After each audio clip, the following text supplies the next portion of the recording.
So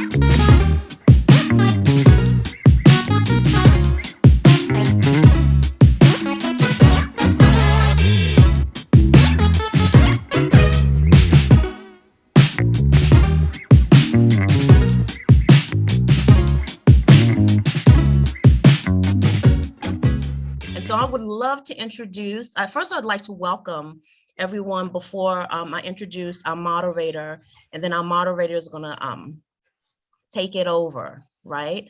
But I wanted to just welcome everyone to today's kickoff event for our Summer of Writing series.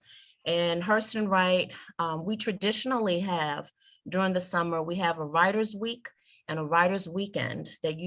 Writer's Weekend has been virtual for the past 2 years due to COVID, and the Writer's Week as well. But traditionally, the Writer's Week takes place at Howard University. And this year, due to generous sponsorship and from support from people like you, we've been able to broaden our reach, and we have 2 inaugural retreats, one taking place at Virginia Tech right now, that's where I am right now, and one that's going to be taking place at Rutgers University starting this coming Sunday.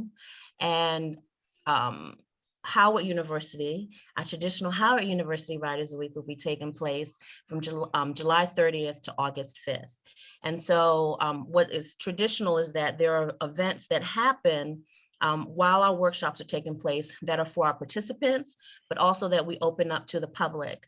And what we noticed during COVID is that a lot of folks that probably wouldn't have come to any of our events because they weren't local were participating in our virtual events. And so if there's anything that could be said that's positive about COVID, is that it's really empowered us to know that our virtual events have reach and allow us to have connectivity with our audience, who are you, even if you aren't local to us. And so I would love it, just before we get started, if you're on a computer, if you can just type in the chat where you're coming from. I think I already told you that our moderator today is here from the UK. Truth, are you still DC based? Yes, one of our panelists? I am. I'm Okay. in Columbia now. I'm in Busboys, but yeah, Okay. I'm DC. Absolutely. Awesome. Awesome. Me too. And Kim, where are you hailing from? I'm coming from Boca Raton, Florida. So Whoa, I'm okay, cool. definitely in the heat. Yes. And see, if we were in person, we wouldn't be able to have the lovely Kim with us, right? It'd be me and Truth. Yvonne definitely wouldn't be with us across the bridge of the water, right? So we're seeing that there are folks here from Tucson, from another person from Florida, Kim, Sanford, Florida. Okay. We have LA in the house. All right. The ancestral lands of the Piscataway, also known as Baltimore. I know that's right. The Piscataway are in our area as well, Truth, right? Yes. Piscataway people, yes. They far and wide. Virginia's in the house. Georgia. Oh, we have someone else from Georgia, St. Mary's, Georgia. We have Atlanta.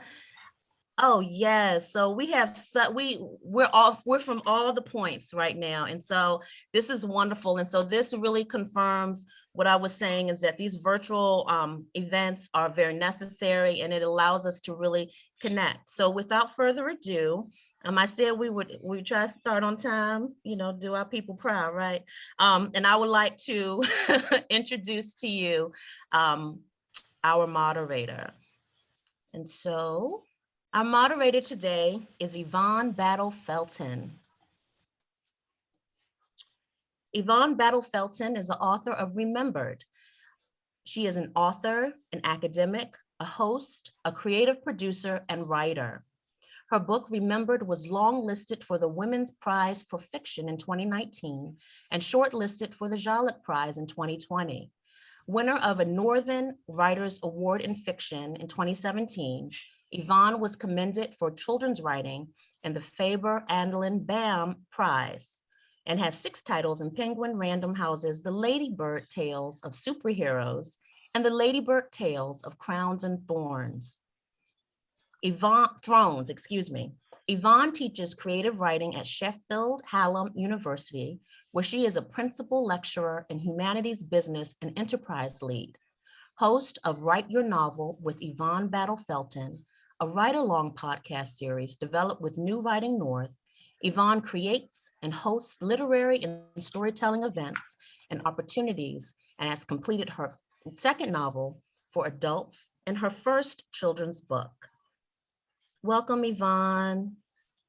Thank you so much for having me.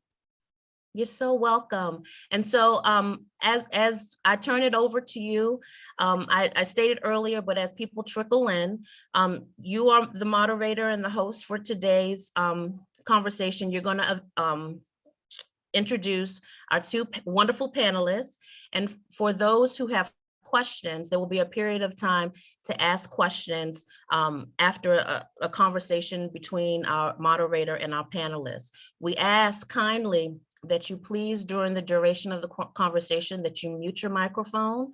And if you have questions that you'd like to ask, please feel free to put them in the chat, and one of our techs who are working will read your question for our moderator and our panelists to then answer.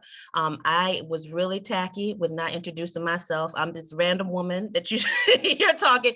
My name is Khadijah Ali Coleman. I'm the executive director of Hurston Wright.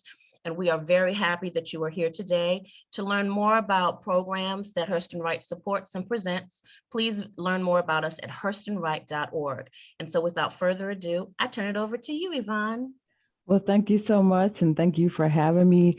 And Truth and Kim, I'm so looking forward to, well, first, hello. I haven't had a chance to meet you both properly. So hello. Hello. Hello. I hope you're doing well. And I can't wait to talk to you about writing and publishing and sort of demystifying publishing with our guest here. So I have, I'm going to first read your bios because I've been like reading them and just smiling. I feel like ever since Khadijah said, would I be able to talk to you, I was like, yes. And so I'm going to read your bios and then I think jump right in with some questions. And then everyone listening, like Khadijah said, if you can pop your questions into the chat, that would be wonderful. And that way we can all have a really lively and engaged discussion.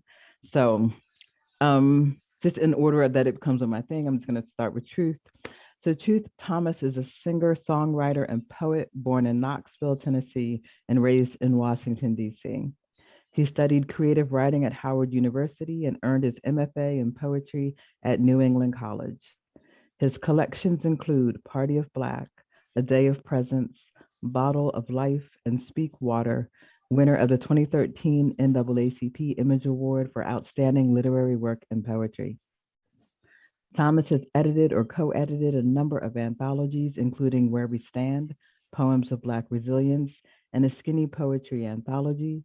His poems have appeared in over 150 publications, including Poetry Magazine, Ghost Fishing, an Eco-Justice Poetry Anthology, and the 100 Best African American Poems, edited by Nikki Giovanni.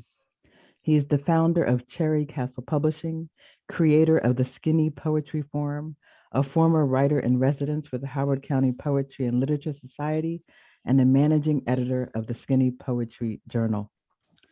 I'm really trying not to ask you because I've never met anyone who has like created a poetry form. And so I have it on my list of questions, like a maybe one. I'm trying not to ask you like, what is that even like, creating a form? Like, my goodness. But I'll get to that in a little bit, or I won't get to that. We'll see.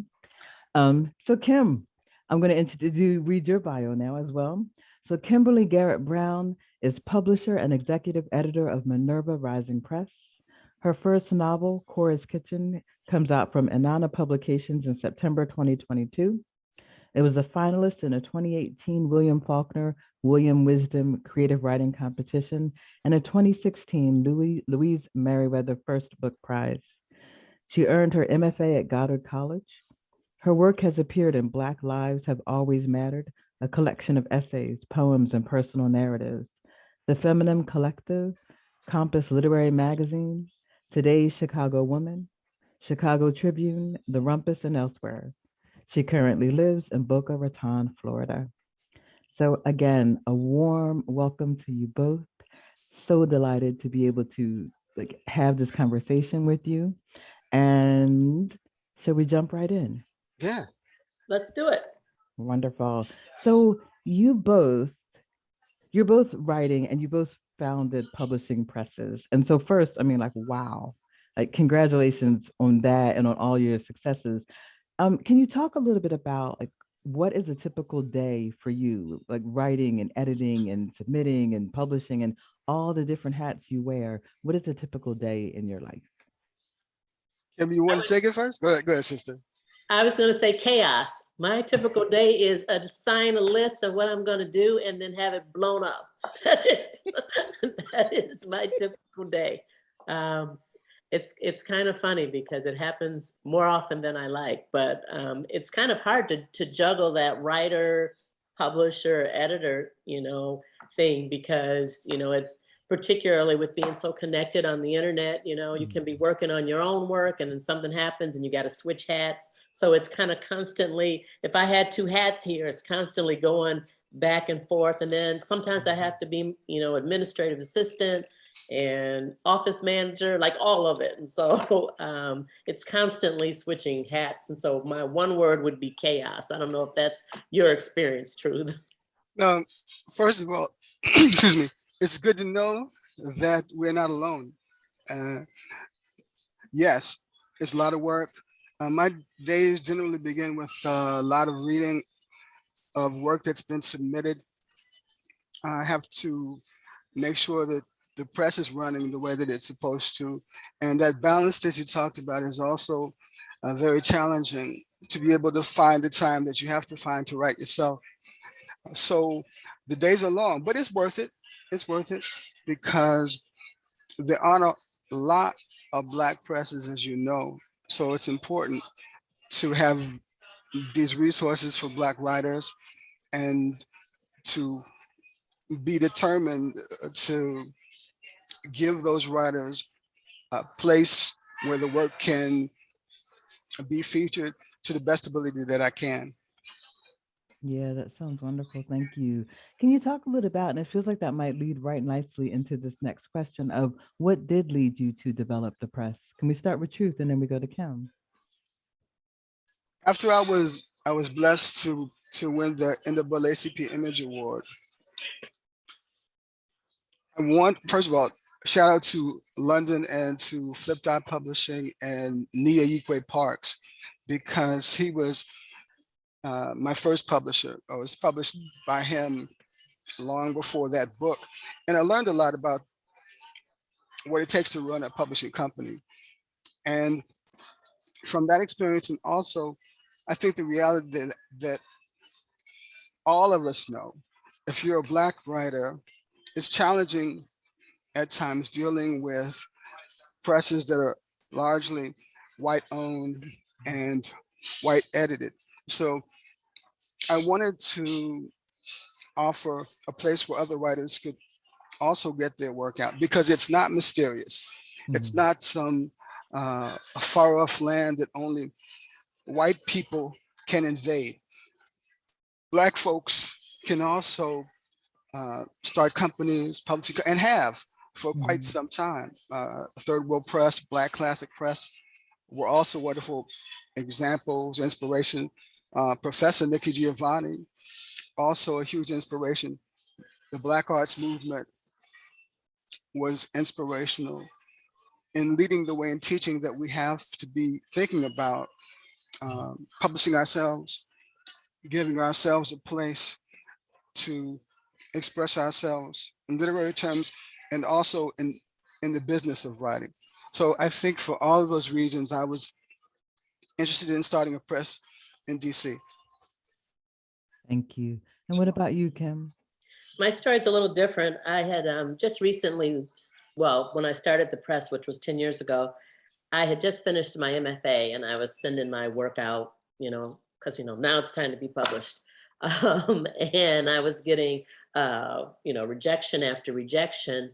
And most of it was kind of related to the type of stories that I write. I write stories about women who are mothers and wives and things like that. And so I decided that I wanted to start a publication that that just published what I called ordinary women, just the everydayness of women. At the time, I don't think I wasn't thinking about starting a Black press or anything like that. I was thinking that women's voices weren't heard enough. And a lot of times, I think back 10 years ago when I started Minerva Rising, there was this kind of conversation about women's stories being little stories and not, not significant stories. And then a lot of times people were asking me, was that the reason why I started it? I was looking for a place for my own writing. Of course, I discovered that when you start a press, that doesn't happen. But it was really about providing space for women to tell their stories. Because, as Truth mentioned, it's in the traditional publishing world, it's not just male, not just white, it's also male. And so it's very difficult for women in general and Black women specifically to find a place for their writing. And so that is, I guess, mostly I would say Minerva Rising is a place for women. But I always say, because I am a Black woman and I run Minerva Rising, it's also a place for, for Black women. So I'm into that. Let me just say, that's a beautiful name your company has. I have to say that. It's a beautiful name. It sounds like poetry. What's the inspiration for that? Well, one of my, when I decided to start Minerva Rising, I decided to ask a couple of friends of mine to work with me. And one of my friends was a French major and classical studies. And we picked Minerva because she is the Roman equivalent to Athena. And one of the characteristics about Minerva is that she wears a variety of hats. So she was, she's over commerce, she's over education and arts and healing or medicine. And we thought that is what women do. Women in their lives end up having to carry a variety of roles and wear different hats. And so we were thinking that we wanted this press to be women rising. So we called it Minerva Rising. So that's where it came from. That's wonderful. It is. It's so empowering as well. Can we talk a little about, you both talked about some of the challenges that Black writers and that Black women writers and women writers might face in trying to get their work or our work published. What might you recommend in terms of how we navigate the publishing landscape to get our work, in front of publishers or in front of readers? If you had any tips or any advice, what might that be? Well, it's hard for all writers, especially for Black writers, as my good sister mentioned, and for writers for women, LGBTQ writers. Even though there are some publishing doors opening, again, it's important to recognize that there's a process. And the first part of that process is mastering your craft, making sure that your poetry, your poems are as tight as you can make them. And then starting the process of submitting. But before that, I think it's important to think about philosophical reasons for publishing. And I mentioned Sister Nikki Giovanni a long time. I have to say, and she probably doesn't even know this, but when I was a little boy in DC, my mother took me to see her someplace downtown. I don't remember where. It was probably in some auditorium near GW University. And along with Aretha Franklin, Nikki Giovanni was probably the second woman I ever fell in love with, just straight up. That has to be said. And so I had like this big poster of Nikki Giovanni, in my childhood and through my young adulthood. And my mother wrote to her after the concert. Well, it was a poetry concert. And, she wrote me back. And I was this little boy. And she said, and I'm paraphrasing, try to be a good man.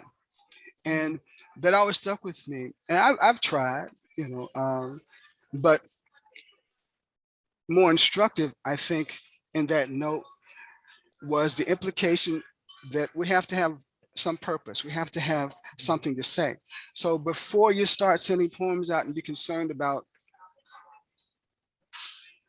that very challenging and necessary task, I think it's more important to know your artistic purpose. And then we can talk about the other things that come with that. But that's number one, I think. I would completely agree with that. If you try to write to what people are looking for, you try to write to what, publishers are saying they want, it's going to be inauthentic. You've got to write, what your purpose is. You have to write from the heart, really. It's got to be the story that you feel like only you can tell. And that, I think, is what, when you read something, as an editor, that's the authentic things that you can't put down. Those are the things that you can see, you can see the honesty in the writer.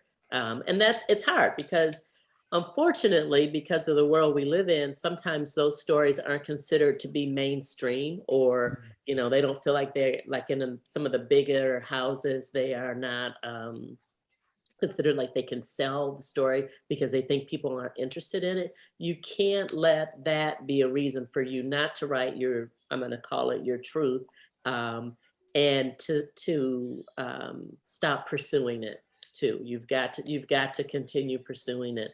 And, I think the other thing, if I were to say, I would say thinking out of the box, I think, is important too.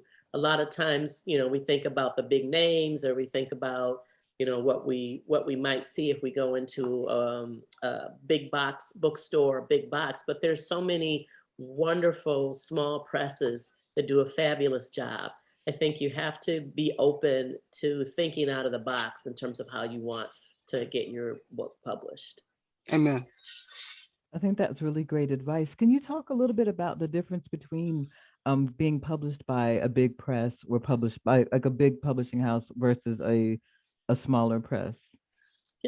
I think some of the things now with the bigger presses, they are, bigger publishing houses, they want sure things because it costs a lot of money, there's a lot of money and effort mostly put into publishing someone. So they want someone that they think is going to be successful, or that they know is going to be successful.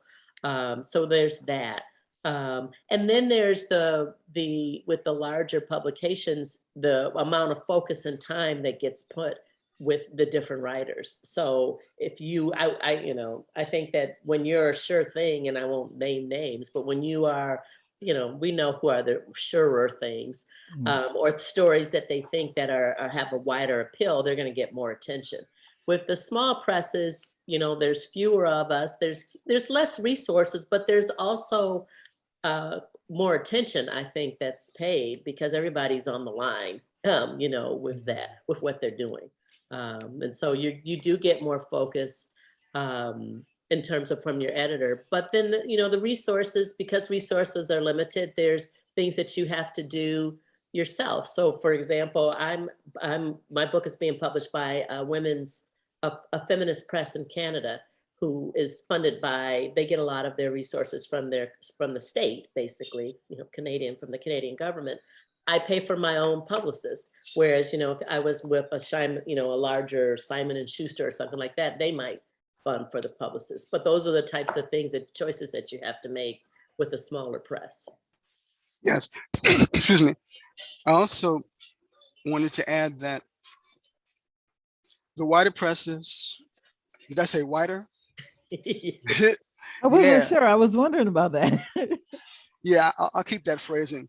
The wider presses, the so-called Big Five, that includes Simon & Schuster, would certainly give you a wider audience. And I wanted to speak to one of the questions I saw in the chat from my brother Matthew about having an agent who's busy. Is that better than having no agent at all? Well, first of all, if you have a literary agent who is well-respected, a legitimate agent, that's a blessing. The reason they're busy is because these companies are huge. So it may require some patience, but on the other hand, depending on what's going on, you may have to do exactly what Kim talked about. And that is take some steps yourself to promote your work. And there are a lot of avenues now. Independent presses are freer in that way to pursue those avenues, digital platforms, a wide range rather of social media platforms. And we're also more, I think, apt not to shy away from topics that need to be addressed, subjects that have to do with racism that need to be addressed. So if we wanted to have a call out to talk about Brittany Griner's incarceration in Russia right now, we could do that this year. We wouldn't have to wait for a committee. So you have some advantages with the independent presses, and I would strongly encourage you to consider them. Thank you for that. Can I ask, so it's been a while since both of you have developed your presses, and they're still necessary and doing, great work. And what are some of the advances that you've seen in the publishing industry or the publishing landscape since the launch of your presses from like then till now? I think in terms of Black writers and publishing Black writers. Well, I know one of the, so I feel like I have to come clean with one of these things. So my thought was when I started Minerva Rising, here I am, a Black woman, owns the press, I'm like, I would hope that I would publish a ton of Black women, and I don't. And it's not because I don't want to, it's because I don't get a lot of submissions for that. I mean, and in fact, when I first met Khadijah, I think that was one of the biggest conversations that I had with her, was that I was like, I want more Black women to submit to Minerva Rising, because I just don't get it. And I think what I'm trying to decide how I should say this, but I'm just gonna say it. The white women that submit to Minerva Rising, they saw the opportunity and they jumped on it. One of the things that sometimes people are a little bit put back on with Minerva Rising is that we charge a reading fee. I started this organization out of my pocket. So there was, when I charge a reading fee, it both cracks me up and pisses me off when people assume that I'm taking the money and putting it in my pocket. And I just want to say, if you would only believe how much I have to go into my bank account sometime to cover things myself, I'm not making any money off of these reading fees. But anyway, all of that to say, I think that sometimes people are put off by that, but we also offer, there's something on our website that says that should never be a reason why you can't submit to us. You simply have to say, I can't pay it. We don't need to know why.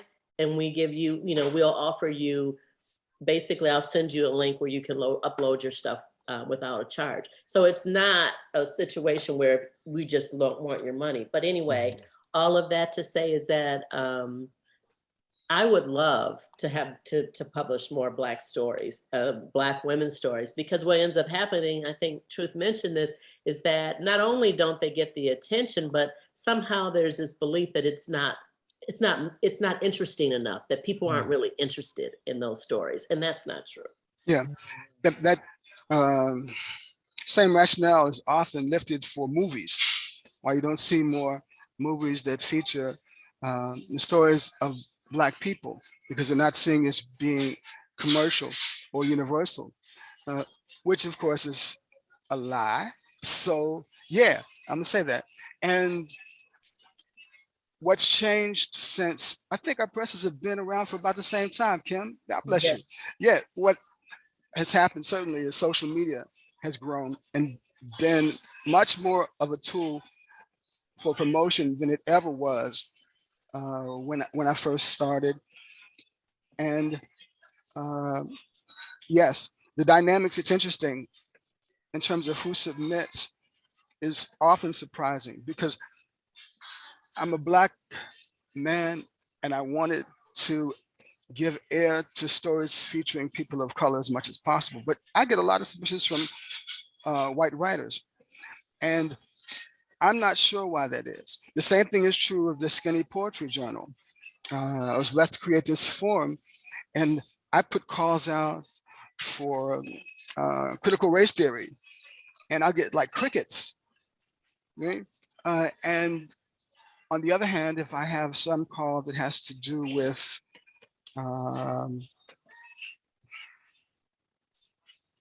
something that, for example, the Women's March on Washington, I had a lot of responses from some wonderfully talented writers who happen to be white. But I would like, that's something that's changed my perspective, because I thought I was going to have all of these submissions from writers of color, and everybody would be happy with how things were going with the press. That's not how it worked. And yes, it's not cheap. We don't have a submission fee now. There's no proposal. Someone had written asking about the kind of proposals that we're looking for. We just have an open call to find the best work. And whoever writes that work, we publish once a year. We're going to return to that submission fee now that the pandemic is over, because we have to eat. You know, we have to do that. Can people submit to you? Do they need agents to submit to you, or is it? No, okay. No, not at all. Not at all. That's a part of the dynamic for the big five, those larger presses. For me, it's an unnecessary impediment. Okay. No.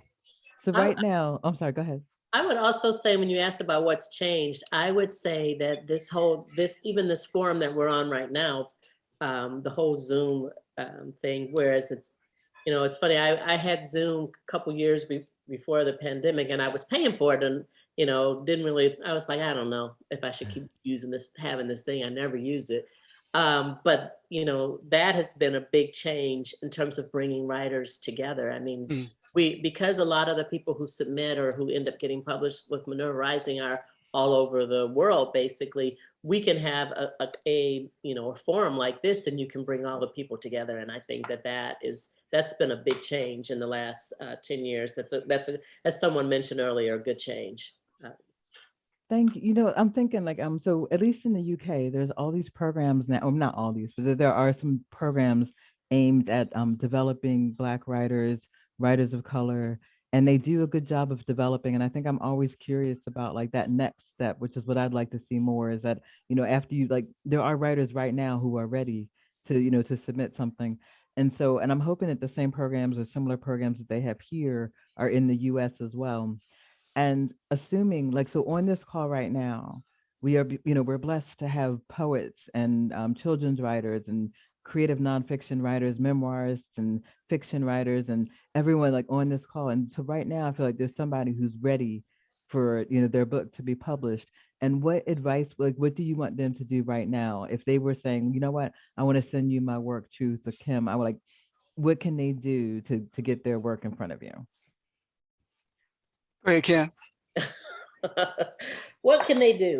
Well, first of all, we're not open right now, but we have, the way that we take books traditionally is that we have prizes that we do in the fall. And so we have a fiction prize, we have a nonfiction prize, creative nonfiction, and a poetry chapbooks. And so they open up in September. And so I would say that, if they wanted to get it in front of us, that they would be prepped and ready for that. In some situations, I have also taken things where people kept sending me personally, an email if I'm interested in what they're writing about. So I always am open to that. I think that's the other piece that's different between a small press and a large press, is that we can say, you know what, we generally take it this way, but why don't you send it to me? I'd like to see that. And also, we do always take short stories because we have an online magazine. And sometimes someone will say, if we take a piece of their story or their book, I may say, hey, let's look at the rest of that. We might be interested in that. So that's another way that they could do it. And if they were going to try to email you, how might they do that? I'll put my email in there in the chat, and just be sure to say that they heard me here, so I'll know where they came from. Because I get some of those unsolicited, and I do read them, but most of the time they don't go anywhere. But those the unsolicited ones. So I'll put that in the chat. They should be polite, be themselves, and mention where they met you and that you invited them to Yes, send their work. absolutely. And I will say this on their call, if there's someone who's ready and they're like, I think I just want her to look at it, just send me a little, like you would do any other publisher, just a little, now the word is synopsis is the word I'm looking for. Just a little thing in your email and a synopsis about what the book's about. Wonderful. And Truth, I see you already put your. Yeah, I'm trying to. Thank you. I'm trying to spell, so give me a minute here. So yeah, we have an open reading period from February to March 5th, February 5th to March 5th each year. We publish poetry, prose, and children's books. So just send your work. And also, you have to be strong. You have to have a resolve that no matter what happens, you're going to keep going to get your work out, no matter how many rejections you get, because that's a part of the process as well. You're going to get those. But unless you are willing to face the fear of that rejection, you can never really triumph. So that's critical. So just send the work and keep writing. And yeah, keep writing. I would add Spell to, now, hold on. But I would add to that too, is that don't, even with the rejection, I think sometimes particularly white presses or publications will try to tell you to, you know, if the story was more, what's the best way to say it, more white, I guess, I don't know. If something were to change in it, that it would be. I had an editor tell me something about the ending of one of my short stories that it, you know, that it was he obviously didn't know I was Black. He was saying, no, it seemed like it was a magical, you know, magical person of color at the end. And it made me so mad because, you know, it just was such a narrow reading of what I wrote. So I think what Truth was saying is something that you do have to have a tougher skin, and you have to stand true to what your story is. Yeah. And don't be deterred by that. And you have to know that is going to happen. It's likely to happen if you are actively Black in the stories that you write. So don't be surprised. Now, that's not to say that there aren't some editors who happen to be white who are awake to great writing, because there are many editors who fall into that category. But it is more difficult to be received if you tell the truth about racism in America. So again, just don't be surprised. Thank you so much. We're going to start asking, there's some questions in the chat, and I'm going to do my best to go through as many as I can. I know that you answered the question about an agent already. And Matthew has a question about, let's see, how do you reckon with illegitimate? I'm trying to figure out what this means. But anyway, so the context of their work, the work centers a very invisibilized demographic, transracial adoptees, and says, within my community, I'm highly respected, but outside of it, people don't understand the actual life-saving power of my work. And I don't know how to contend with that when it comes to publishing, which is interesting because I saw a thread on this on Twitter, like recently, and I don't know if it's like UK Twitter, that there's a community for this, but what would your advice be to Matthew about, I guess, finding that publishing press that might help reach that audience? Well, I would say, tell your stories. Even if they're not received right now, that doesn't mean that one day they won't find a wider audience. That's a part of, I think, the challenge that all writers of colors face to some degree or another, especially in the beginning. Now, you don't, and Kim talked about that, your work is not seen as being universal or commercial. So it takes perseverance to keep pushing your work until people recognize that it's great work. So that's a normal thing. All right, it's a painful thing, but pain and rejection, those are fears we have to face as writers. I would also add to that is, you know, I have two thoughts about that. There are presses that focus on specific areas of conversations, but then I feel like there's this part of that that's just too, you know, everybody's like singing to the choir, like everybody's is looking, you know, but I would suggest, I don't know, and I'm going to put the name of it. I would suggest that even if you start sending some of your work out, even if it's not the larger book, some of your work out to journals and things like that that cover that topic, at least that has that audience, or a more open-minded audience that's kind of getting you exposed to that too. I would suggest that. There's a site that I use. They send out a weekly newsletter called Dual Trope. Dual Trope. They actually have calls every Friday for different subjects, and I've had personally, as a writer, I've had success finding places for my work there based on what their themes are, and they've exposed me to different presses that I maybe ordinarily wouldn't have known about. Are you putting that in there, Truth? Yeah, I'm going to put that there right now. Perfect. Because Oh, wonderful. they always have good calls for a variety of communities and things like that. So I definitely would recommend that. Thank you. Celestial said that ego tripping changed their life. Valerie, Kim, I think you touched on this already about the advice that you have for writing a book proposal. Did you say that you all didn't accept book proposals, or? We don't need book proposals. Yeah, we don't need that. We don't do book proposals. And let's see,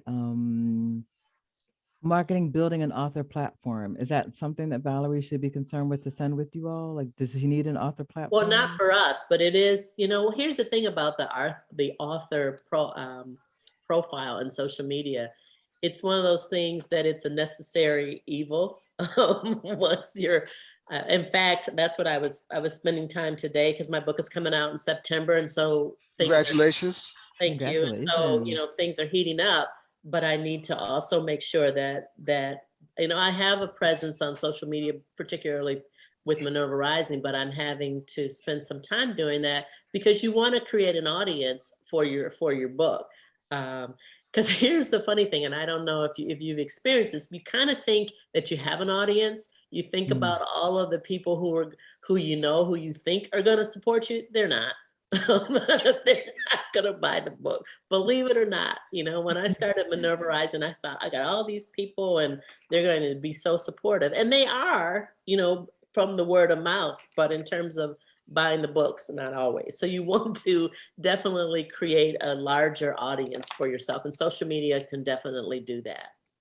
And I love knowing that, especially because you have a publicist, and it makes it clear that, like, so the publicist does one thing, but you also are required to do the other part of that work. Yeah, she definitely gives me regular assignments all the time. Wonderful. And Truth, were you going to say something? Sorry. I'm putting some links in now that lead to resources for literary journals and also for Minerva Rising. So please explore these journals. When you're ready to submit your work, check them out, see if they're places where you'd like to have your work framed forever, because it will be. So just because something's published doesn't mean that that publication is, again, where you'd like to have your work anchored for all time. So make sure you read through the journals, see the writers, see the list of writers who are already published. Look to see if there are writers rather of color who a certain journal has published, which I think is important, because if you're planning on sending a poem that is anti-gun to Field and Stream, you're not going to have much success. You know what I mean? So you want to make sure that you're sending your work to publications that hopefully, if the work is great, will be receptive to that. And yes, as much as possible, build a platform where people can know you, build an audience. The writer who was talking about his work not being received, at least right now, to a wider audience might benefit from that. Mm. We have so many opportunities now to be heard. So don't let anybody tell you it has to be one way or the other. If you have a phone, if you have access to YouTube, use these resources to let people know who you are. Because yes, as Kim rightly says, after the 10 people on your Facebook page buy your book, work starts. That's wonderful. And I love that idea about it's forever. Like when you send that to that publication, like you know how like a lot of journals will tell you like read the public, you know, buy it, read it, get to know it before you send it. And sometimes it sounds like oh man, I've already done the writing and I've already done the whatever. Yeah. And now, but it 100% makes sense because you don't want your work next to work that you actually would be embarrassed to have it next to, or that you wouldn't want to even read. So That's that right. idea that it's forever, that's like, wow, yeah. Yeah. It also helps in terms of reading journals or books or, you know, getting to know the publication. You understand if it's a better fit for your work, because if they have the same philosophy or the way that, you know, their mission statement matches, you know, what you're trying to promote, you're more likely to be successful with them. Because, you know, like for example, that's one of I think the easiest publications I've had with my short stories or essays is when the press's mission and what the story or the essay is about kind of align. Then it's almost, I won't call it a slam dunk, but it kind of feels like it is, because they sort of match. They're more aligned with one another. So it is important for you as the writer to do your homework. Thank you for that. There's a question. How many books do you each publish each year? Choose, I think, did you say one a year? No more than 2. Okay. No more than 2.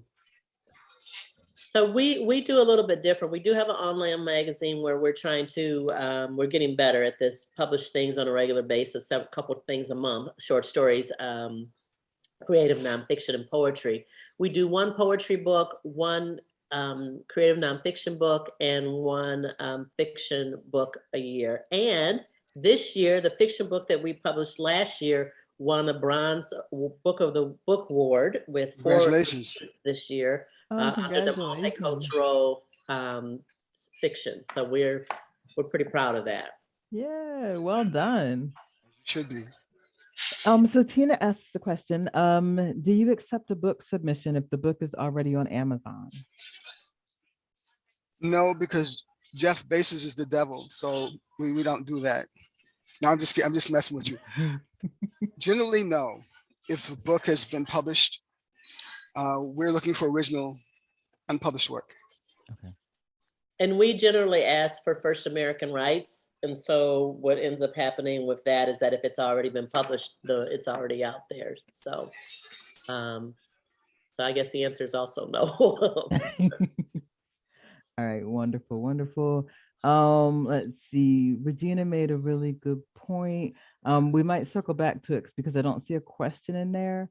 And this one I'm just going to try to go through some of the questions and then go back to the statements if we can. Paula says, hi, my questions center on the mechanism for finding an agent and for insight on publishing new editions of old books. Random House published Morning by Morning, How We Homeschooled Our African-American Sons to the Ivy League back in 2003. I was blessed to have a fabulous sister. Melody Guy is an editor at Random House, but I'd love ideas about how to address this publication process in 2022.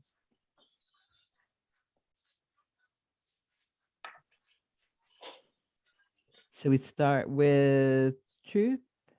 Actually, I was deferring to Kim on this one.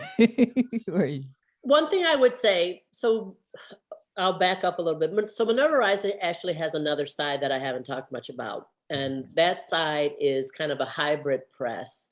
And I generally don't mix them because it's one of those things where we work with authors who are not traditional writers, if you will. And so they send the books. I decide whether or not I want to put our name on that, but they pay for the process. So it's not self-publishing because, you know, we're not going to work with them if it's not something that we can trust having our name on.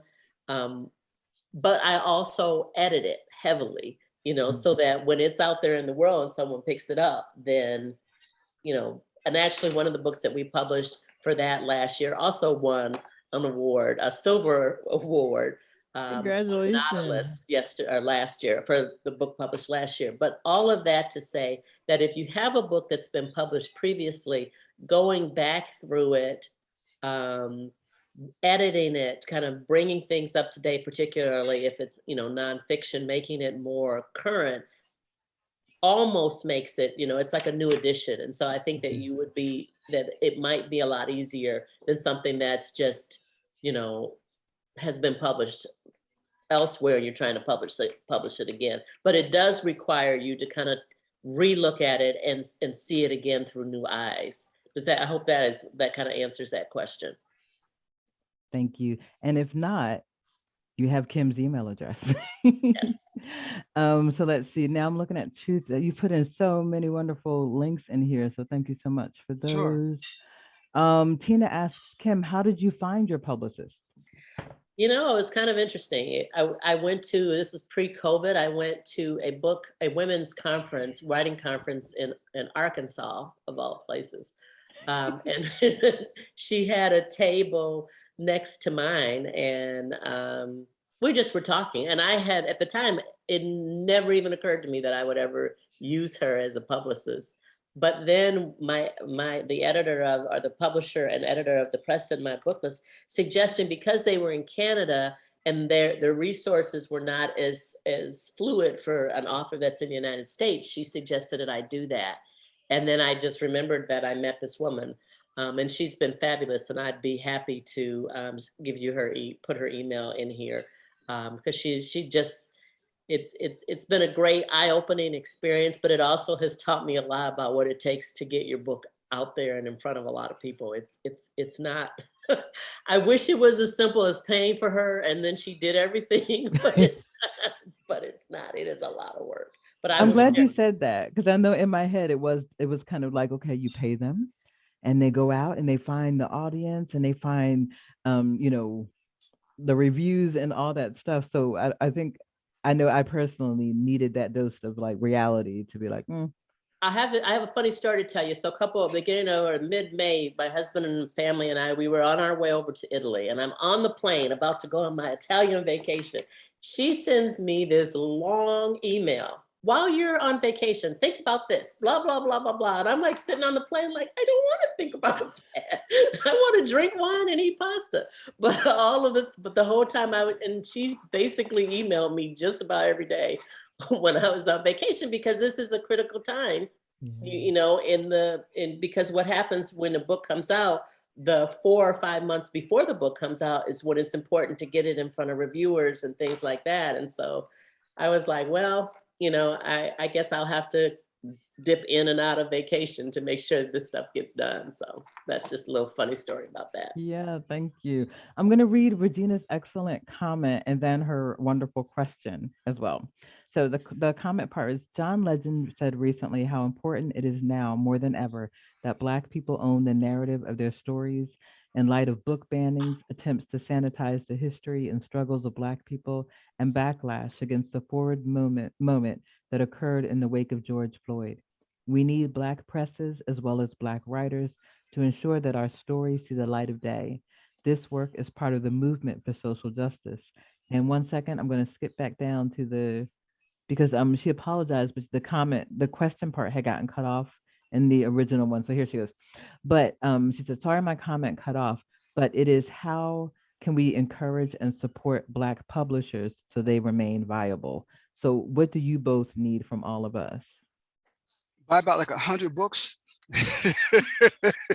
But support presses, let people know about presses. That's important. And yes, support what we do financially.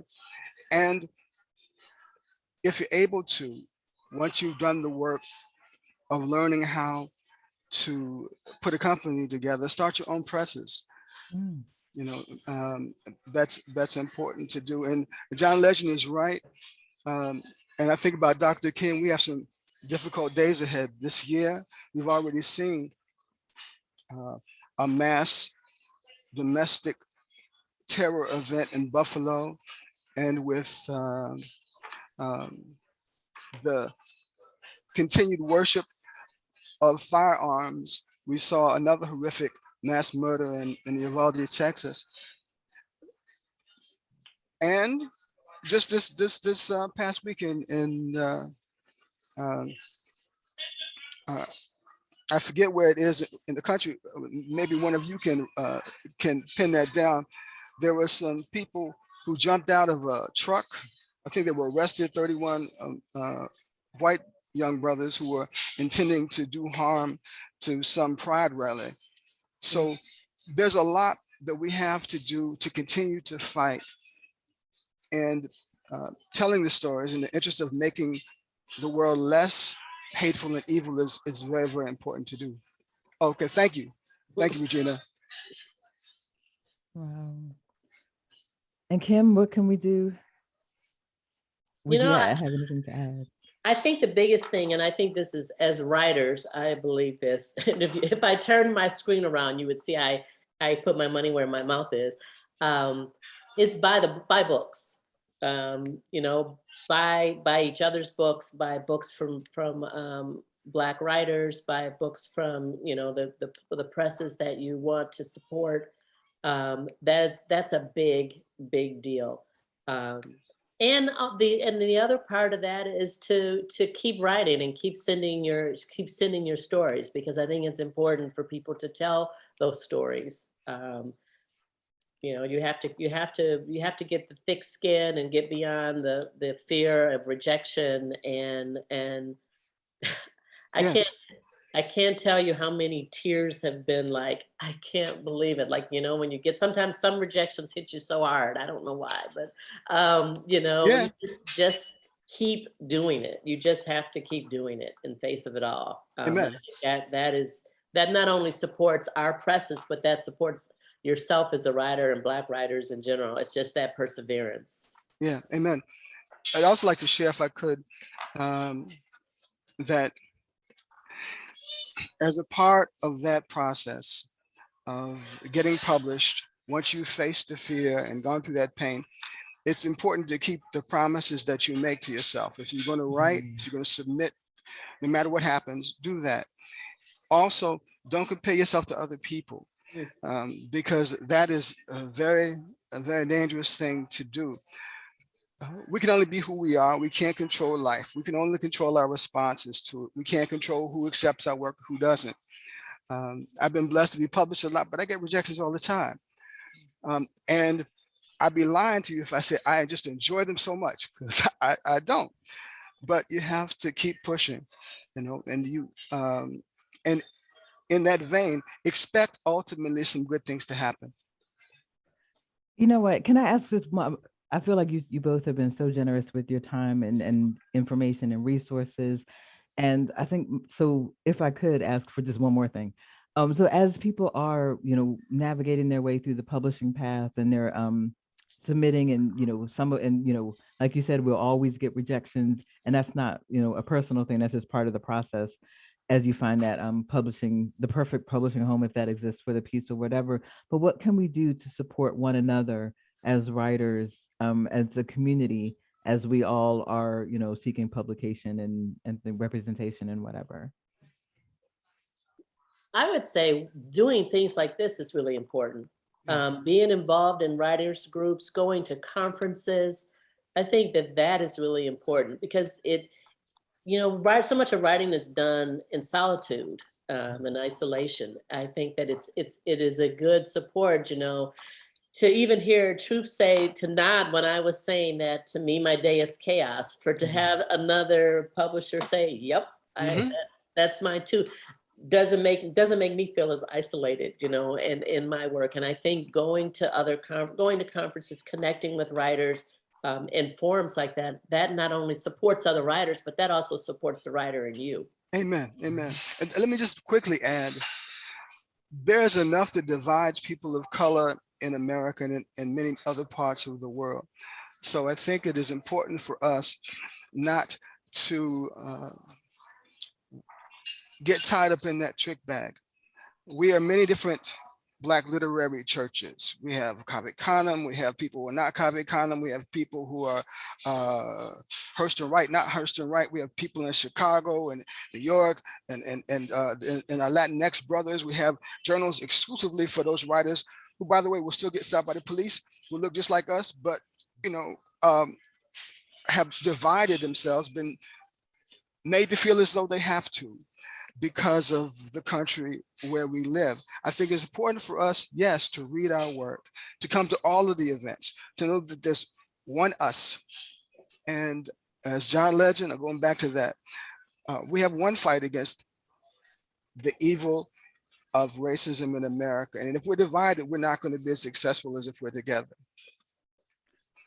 Thank you so much. Thank you both. It's been such a joy to talk to you, to just to share this space and hear like your insights, your generosity. It's been fabulous. And just thank you. And thank you for the audience for wonderful questions. It's been such a lovely evening. And we want to thank you, Yvonne, for facilitating this conversation. You did a fantastic job. And just, yeah, everyone, hey, snapping, clapping. I want to just stamp what Truth and Kim are saying about that importance of community and getting outside your bubble, even though you're a writer and you may be introverted. So many of us are, right? But I interviewed earlier this year a poet by the name of Alan King, and Truth Thomas's name came up. I think I interviewed someone else, Tony Medina. Truth Thomas's name came up, speaking to this community that he's a part of.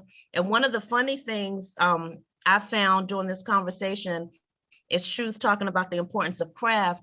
And Alan told all your business that before you went on to get your MFA, and as storied and acclaimed as you are, you were someone who was like, I don't really need that right now, but just really spoke to your trajectory and how community was always so inherent in your life as a writer. And Kim and I met at AWP. That was actually my first time at AWP, 3 months into this job at Hurston Wright. And in conversation, I knew right then that I wanted to bring her into some type of program to really speak to the things that we were talking about.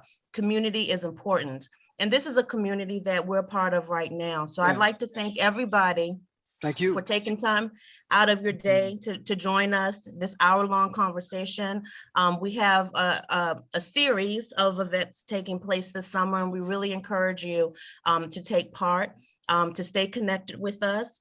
I'd like to give a shout out to our fellows who participated in our virtual workshop retreat this past weekend. Very intensive, Friday to Sunday, forming lifelong bonds. And give a shout out to our current fellows who are right now here in Virginia. I'm at Virginia Tech right now participating in our second workshop for the summer. And so to learn more about Hurston Wright, please visit us online at hurstonwright.org. Please like and follow us on all the social media platforms, and we look to stay connected with all of you. Thank you so much. Thank and have you so a good much. night, everyone. Thank you for inviting us. Bye. Take care. Bye. Bye-bye.